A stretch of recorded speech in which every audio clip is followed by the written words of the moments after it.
სააკაშვილის წინააღმდეგ დაგეგმილი რევოლუცია ირაკლი ოქრუაშვილის წინააღმდეგ ბრძოლაში გადაიზარდა კოსტავას ქუჩაზე თითქმის ყველა გამოსვლა ქართული პარტიის ლიდერების კრიტიკას მიეძღვნა. ნინო ბურჯანაძის რისხვა დღეს ქართველმა ხალხმაც დაიმსახურა.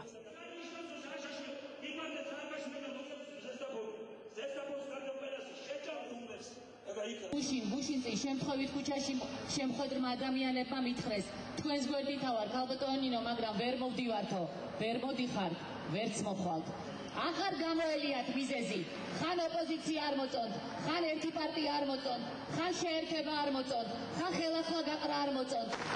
გამოდით სოროებიდან, სირცხვილია ქართველები სოროებში იყვნენ. მე მწყვენია ოქრუაშვილის ნაცვლად. ბოლო კაცი თავდაცვის მინისტრი იყო და თავდაცვის მინისტრი ერქვა.